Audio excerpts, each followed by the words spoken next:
Après une semaine d'acclimatation à l'altitude et de visite autour de l'Ay, c'est enfin le jour du départ pour notre séjour aux Zanskar. Notre groupe est composé de Florence, Eugène et Nicole, les autres voyageurs, de Patrick qui sera l'accompagnateur RBM, de Tachi et Lobsang, nos guides Zanskarpa, et de nous trois.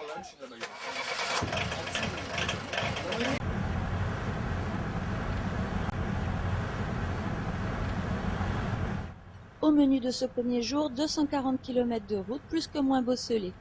10 heures d'un trajet aux paysages et couleurs magnifiques, souvent désertiques, mais parfois aussi oasis de verdure. Cette route au point de vue unique nous permet d'admirer la rivière Zanskar qui se jette dans l'Indus. C'est par cette voie que l'hiver, les habitants du Zanskar gardent le contact avec le reste du monde. La rivière Zanskar devient alors la Tchadar. Les routes d'école ne sont pas bien larges et c'est toujours de très près que nous admirons les camions indiens, véritables objets d'art.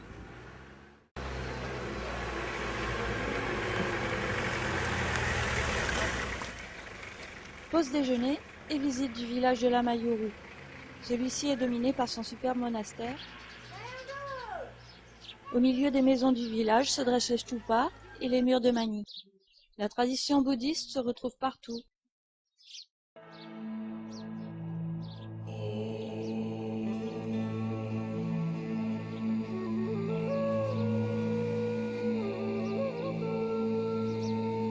La vue du monastère offre un paysage panoramique superbe sur la vallée. J'en profite pour en faire le tour, dans le sens des élus du monde, comme le veut la tradition, et faire tourner les dizaines de très anciens moulins à prière.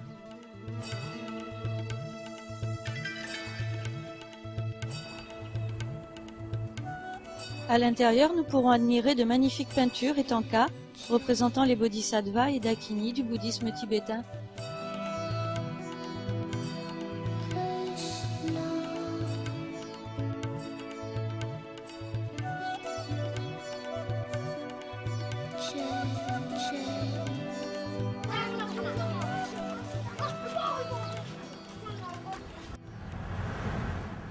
Nous reprenons la route, il nous reste encore 120 km pour arriver à Kargil, notre étape pour la nuit.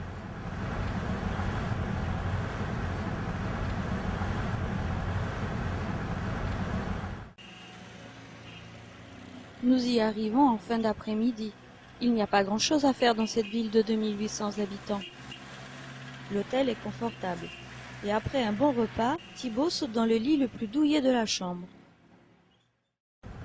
Aujourd'hui, le départ est matinal. Nous devons faire les 240 km qui nous séparent de Karcha. Durée prévue 12 à 14 heures.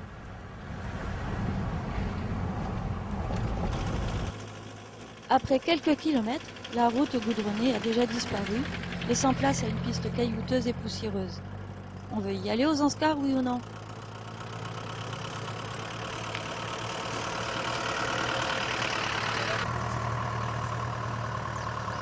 Les Tata Sumo prennent rapidement leur rythme de croisière, environ 25 km à l'heure, et l'on se croit parfois dans un tambour de machine à laver.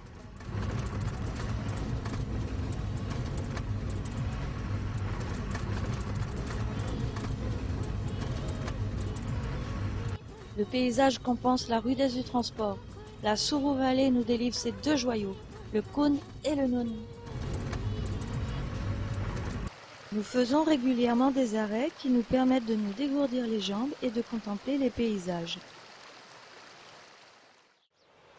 À cet endroit, le Nun nous toise du haut de ses 7135 mètres et laisse dévaler sur nous un immense glacier. Elle est bien loin, notre Côte d'Azur. Nous reprenons la route avec le sentiment d'aller vers le bout du monde. Patrick nous l'avait bien promis. Notre driver, toujours très concentré, consent à laisser pour quelques kilomètres le volant à Tachi.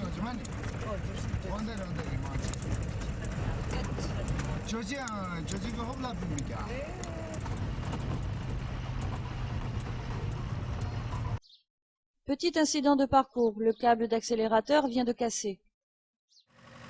Un lacet de chaussures fera l'affaire et nous permettra d'arriver ce soir à Karcha. Pendant ce temps, Thibaut découvre les lieux. Ici, le panorama vaut toujours le coup d'œil.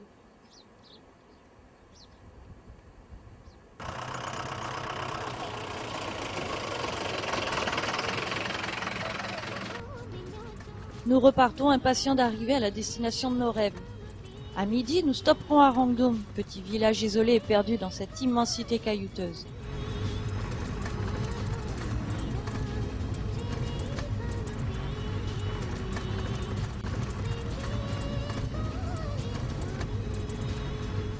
Plus tard, nous ferons notre halte repas au col du Pensila, où les bergères nous offriront la tsampa et du yaourt fraîchement préparé.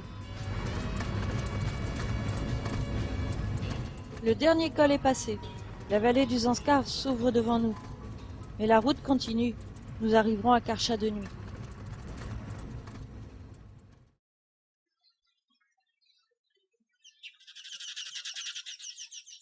Le soleil commence à se lever et la curiosité nous sort du duvet. Nous nous sommes installés de nuit chez nos familles d'accueil et nous sommes impatients de découvrir la vallée et le village qui se réveillent doucement.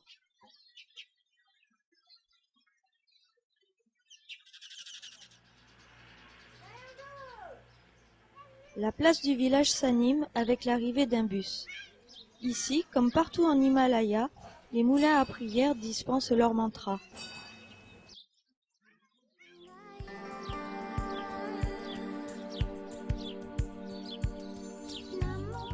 Perché sur le flanc de la montagne qui borde le Zanskar, le village et les panoramas sur la vallée sont superbes, surtout du haut du Gompa. Face à nous se trouve Padoum, capitale du Zanskar, pas vraiment typique, mais lieu de passage obligatoire dans la vallée.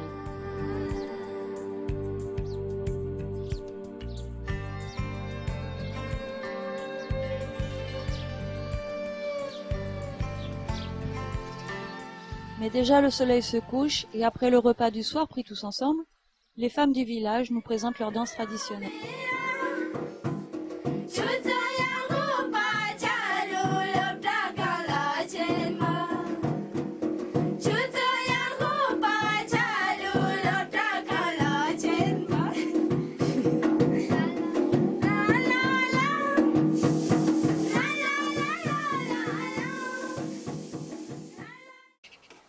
Ce matin, nous allons voir la fabrication traditionnelle et locale de bijoux.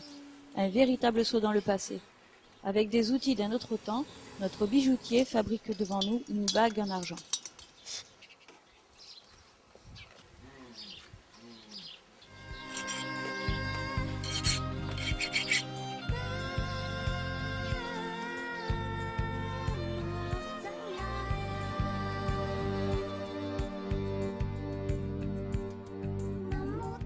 Dans le village, nous sommes hébergés chez Stanzing Wangbu. La chambre est simple mais suffisante et la vue imprenable.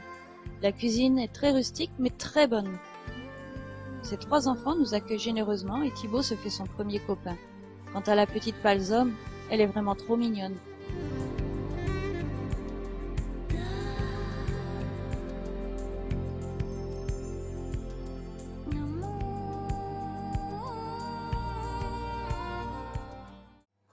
Nous aurons aussi l'occasion de rencontrer 2 villageois chanteurs.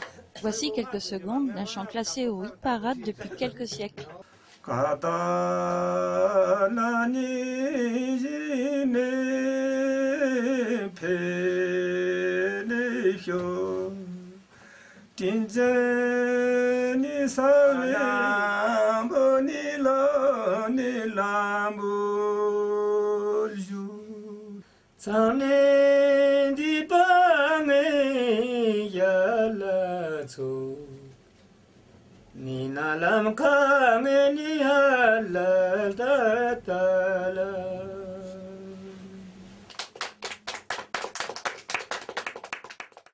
Les journées défilent trop vite et déjà demain un autre rendez-vous villageois nous attend.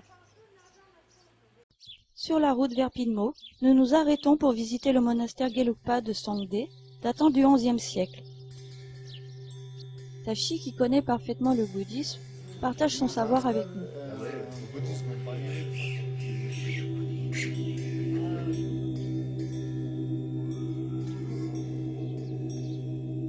L'intérieur de la salle principale nous révèle des tankas très anciennes que nous pouvons admirer à souhait.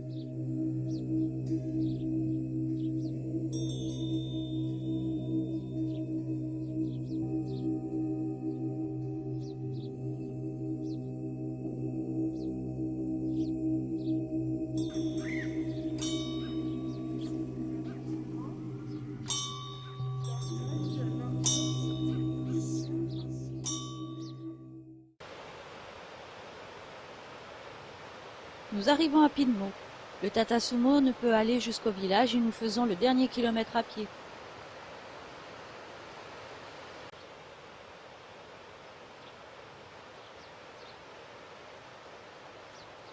Le village est très différent de Karsha. Posé sur un plateau au bord des eaux, il est entouré de champs d'orge et de petits pois. Plus petits aussi, nous sommes vite repérés et le premier contact sera très facile.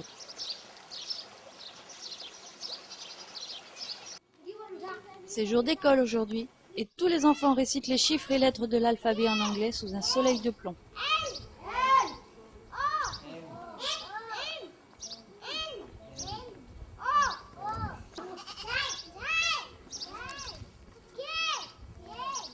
Dans un coin du village, un homme travaille sur son métier à tisser, qui nous rappelle si besoin est le décalage entre nos deux modes de vie. Aux Zanskars, ce sont les hommes qui tissent et filent la laine.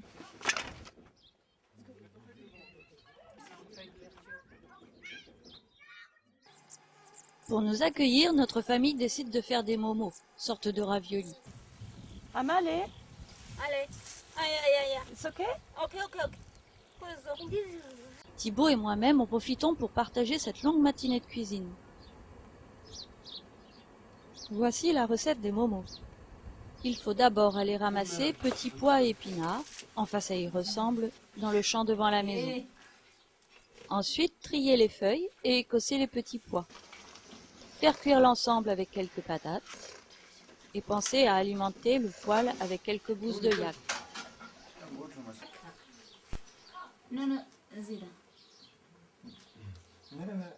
Le thé salé au beurre reste la boisson traditionnelle de ces villageois. Avec Amalé, il nous reste à couper les oignons et un gros morceau de lard de mouton.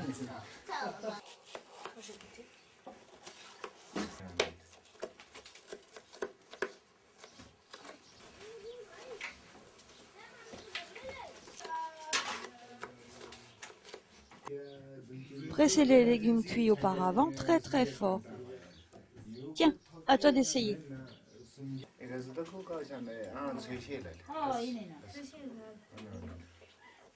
Il faut maintenant faire la pâte, puis l'étaler et y découper des petits ronds. Remplir le momo de farce et le fermer.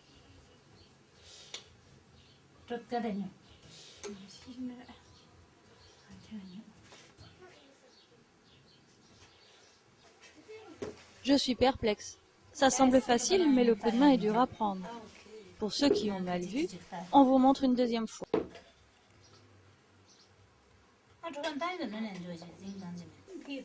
Thibaut aussi participe à la Momo Party. Faudra garder cette habitude à la maison.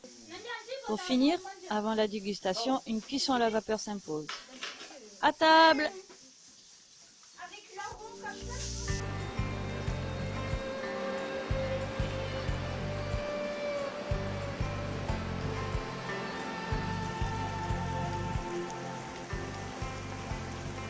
Nous profitons de nos moments libres pour nous promener dans les alentours. C'est aussi le moment de faire un brin de toilette.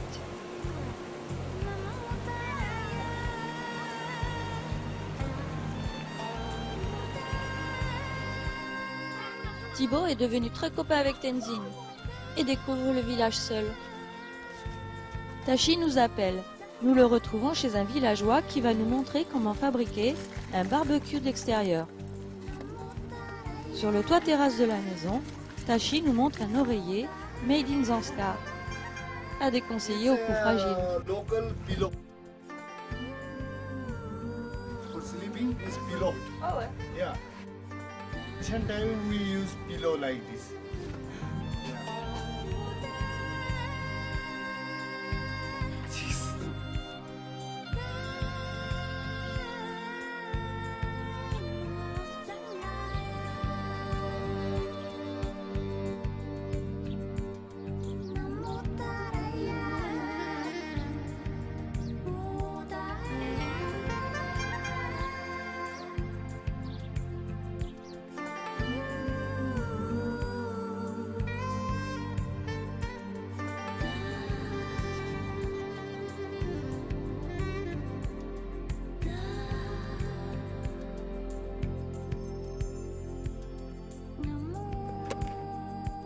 Alors, que pensez-vous de ce voyage-là? C'était super. Enfin, c'est super. Ah oui, j'allais dire c'était, pourquoi c'est pas fini? Déjà, nous devons partir. C'est la séparation avec Amalé qui s'est beaucoup attachée à Thibaut.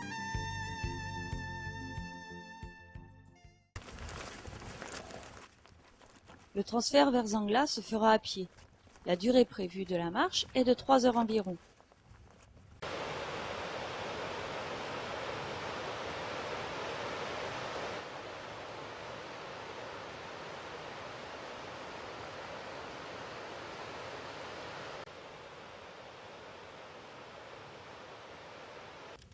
Thibaut a opté pour la facilité et une gentille mule sera sa compagne aujourd'hui.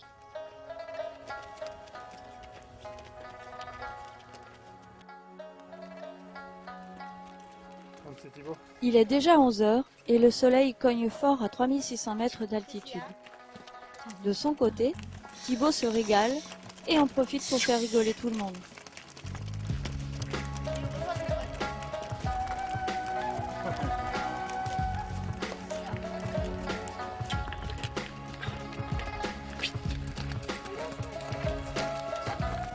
Nous parcourons ces kilomètres de piste sous un soleil de plomb. Dans ce désert d'altitude, il faut beaucoup boire car on se déshydrate très vite.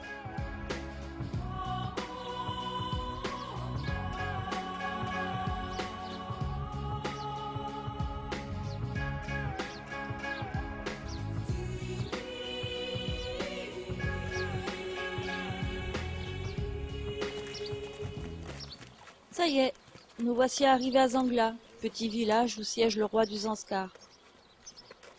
En cette fin d'après-midi, une mini tempête de sable passe devant nous dans la vallée.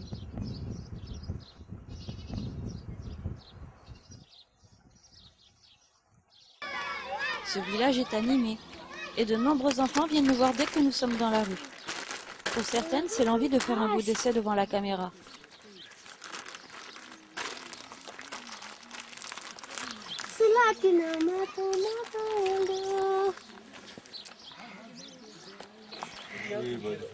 Je trouve la supérette du village. Il faut en profiter pour refaire les stocks.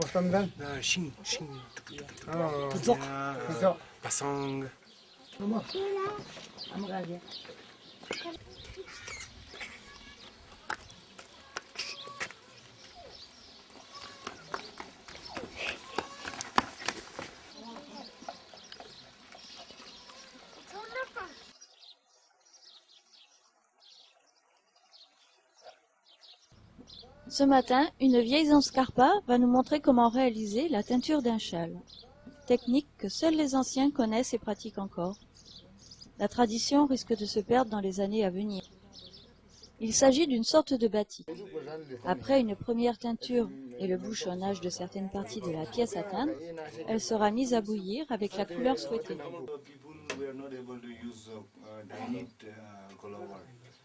When I was young, many people were just plain clothes.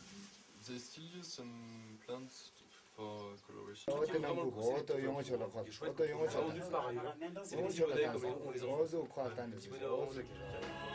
Aujourd'hui, nous allons visiter le château du roi.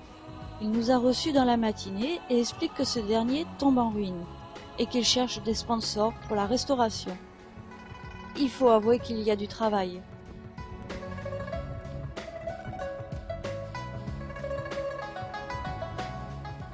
La vue sur Zangla et la vallée est parfaite.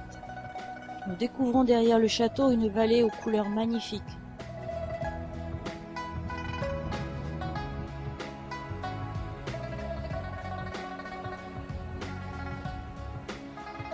La nuit tombe et il faut rentrer au village pour notre dernière soirée.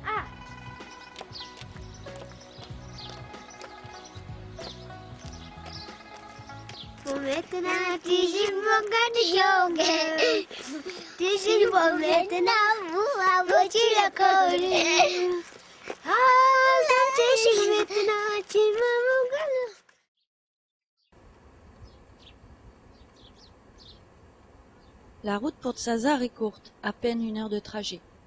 Dans ce village, les kampas, c'est-à-dire les maisons, sont plus espacées, autour de grands champs d'orge.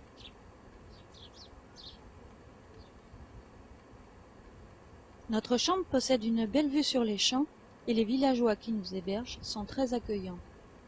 Thibaut va même apprendre à faire des chapettes. Allez, chapati. Chapati, chos. Non, merci Nicole. Non, merci. Ouais. Ah, du café? J'ai. Mais t'inquiète. C'est chaud aux yeux.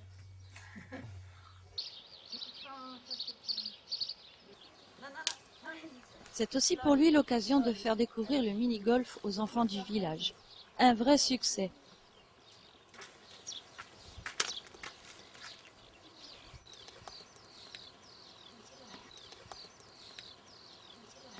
Ce jour est particulier, car aujourd'hui Thibaut a 10 ans. Tachi et Lobsang organisent une petite soirée à cette occasion, dont nous garderons tous de très bons souvenirs. Et surtout Thibaut.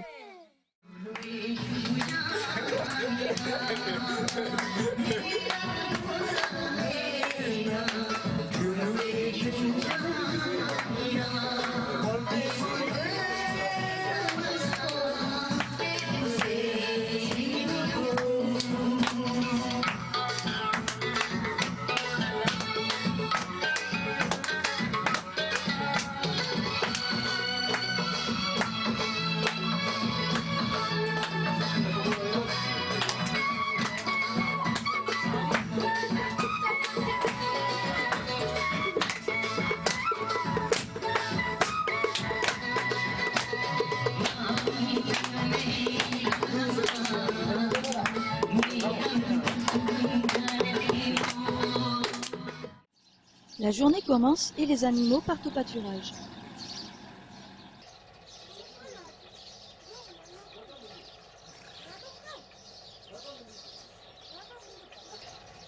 Dans un coin du village, nous découvrons 2 villageois en train de fabriquer une fenêtre avec des outils assez rudimentaires et dans des conditions assez cocasses.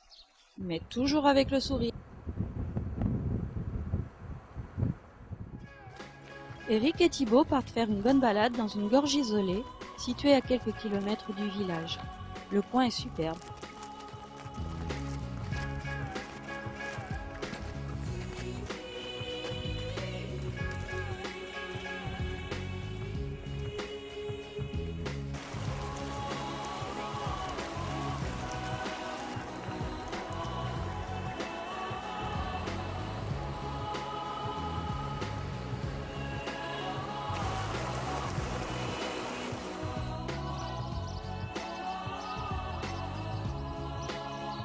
À notre retour, Tachi, curieux, souhaite que Thibaut lui fasse essayer le mini-golf.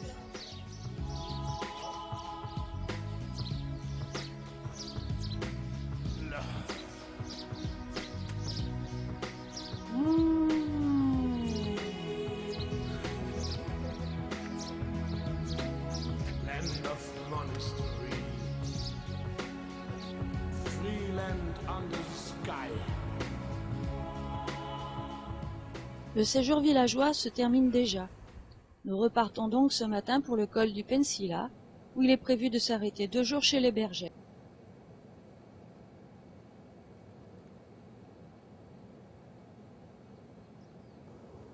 Nous plantons la tente sous le doxa, c'est-à-dire la bergerie, face à quelques sommets enneigés. À 4500 mètres, la température est déjà plus fraîche et le vent assez présent. Les bergères passent les 3 mois de l'été dans ces pâturages d'altitude à faire du beurre et du fromage. La vie est encore plus rude ici et les journées très longues. Leur gentillesse, leur entrain et leur envie de rencontre sont étonnantes et nous allons passer 2 journées hors du temps avec elles. Pour que ça fasse du beurre.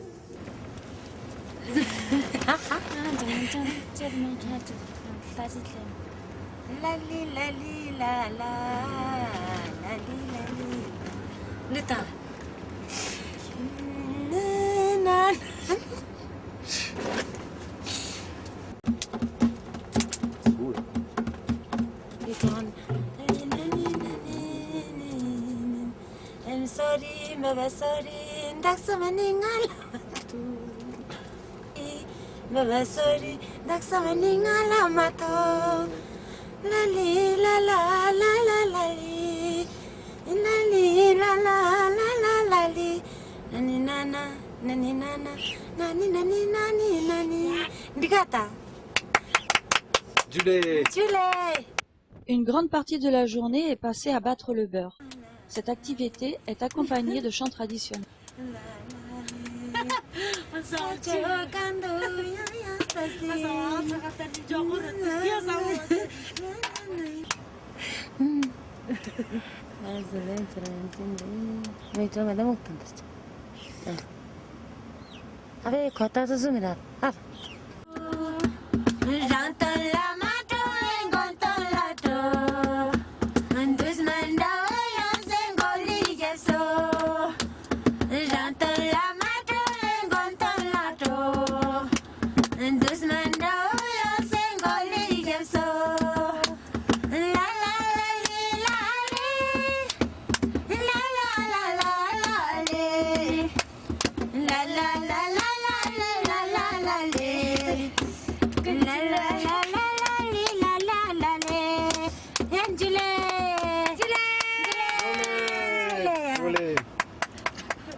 Le soir, les Bzo, croisement de la vache et du yak, rentrent au Doxa pour la traite.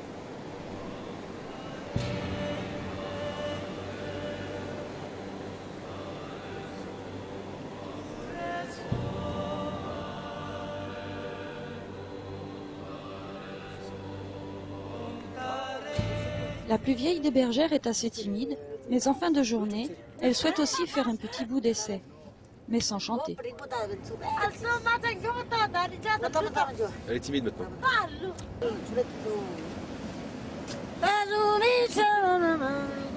Le soir tombe. Il est temps de préparer le repas. La cuisine fait 4 mètres carrés environ. Il va falloir se serrer pour manger. Ce soir, le menu, soupe à la tomate. Special curry. Special garam masala. Special group leader. Special pumo demo.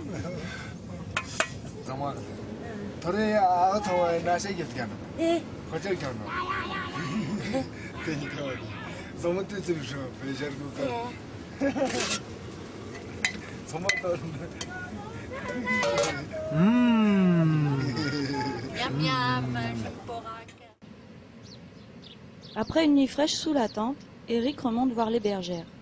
Ravi que nous soyons encore là, elles se sont faites belles et nous réservent une surprise.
Ces 2 jours resteront pour nous l'un des plus forts moments de notre séjour.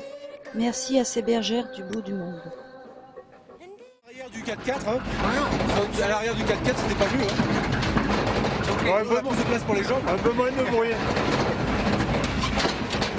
Il est temps de repartir vers les, mais 2 crevaisons nous obligeront à prendre un transport inattendu, le temps que notre chauffeur répare et nous rejoigne.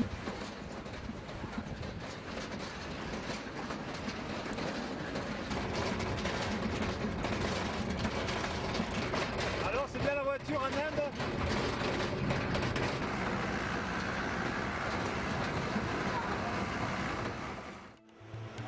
Le retour sur l'Aie sera pour nous un peu mouvementé, puisque des orages de montagne ont provoqué des glissements de terrain en plusieurs endroits, nous obligeant à changer plusieurs fois de véhicule.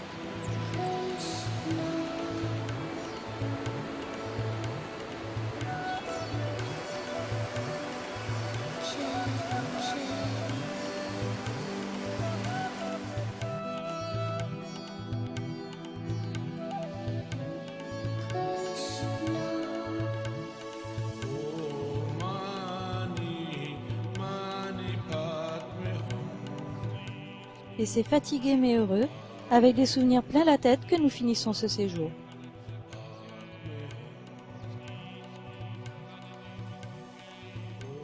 C'était l'histoire de notre voyage comme nous l'avons vécu et ressenti. Au cours des événements et des rencontres, chacun réagit différemment. Ce qui fait que chaque voyage est unique. Tout est une question d'ouverture d'esprit, suivant ce que l'on est venu y chercher et ce que l'on est prêt à recevoir. Chacun de nous a eu ses propres coups de cœur. Ils se sont gravés au plus profond de nous et nous feront encore sourire pendant longtemps.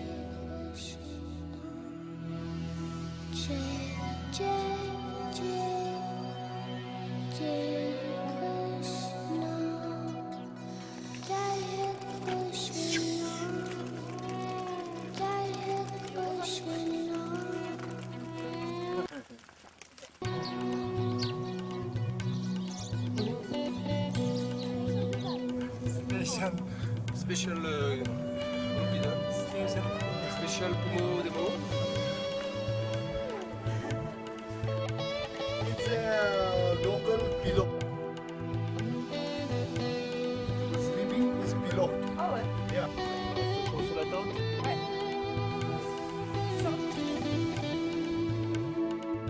L'arrière du 4x4, hein.